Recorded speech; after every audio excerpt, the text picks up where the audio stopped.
Muito bem, a gente volta então com o nosso programa agora com notícias da internet. Vamos abrir aqui pra gente o site O Globo, lá do Rio de Janeiro, né, mas que cobre aí todo o Brasil e o mundo também, como nesse caso aqui que a gente vê uma notícia internacional aqui, ó.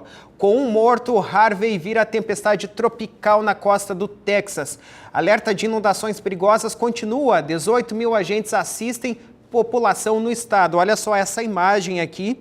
Uma imagem que mostra como é que esse furacão Harvey chegou, então, no Texas, que é a região sul dos Estados Unidos, né? Esse furacão aí, pessoal, só para vocês entenderem, esse furacão ele veio do Golfo do México com muita força na categoria 4, dentro de um cronômetro que vai de 0 a 5, e ele tinha a categoria 4 dele até ele chegar em terras, na região, no continente, né? No Texas, no caso, que é esse estado que fica na região sul dos Estados Unidos, só que quando ele chegou no Texas, ele já perdeu um pouquinho de força.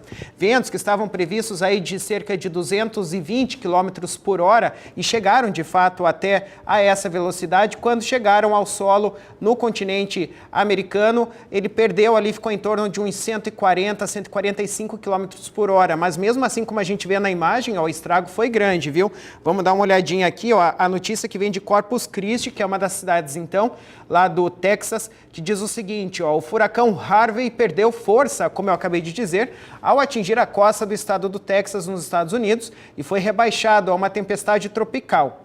No entanto, o fenômeno provoca fortes chuvas e inundações, danificando gravemente algumas estruturas e deixando centenas de milhares de pessoas sem energia. Uma pessoa morreu em consequência indireta da tempestade. A vítima ficou presa em sua casa durante um incêndio e, por causa da chuva, foi encontrada apenas horas depois. Que coisa, hein? As autoridades alertam que, apesar do enfraquecimento da tempestade, né, ainda há risco real para a segurança da população e, por isso, todos na região devem tomar medidas de precaução e não deixar as suas casas. Vamos voltar aqui então nessa imagem, olha só que imagem devastadora, né?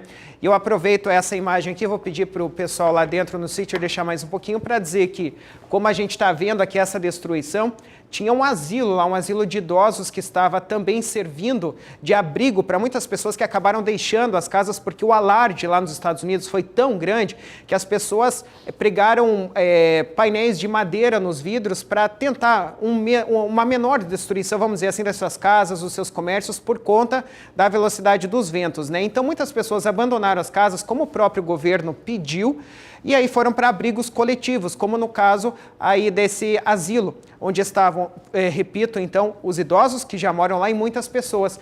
E como a gente vê aqui esse espaço, olha aqui uma parede completamente destruída, carros, muito ferro distorcido aqui, muitas pessoas nesse asilo acabaram se ferindo também aí por conta dos ventos, idosos inclusive.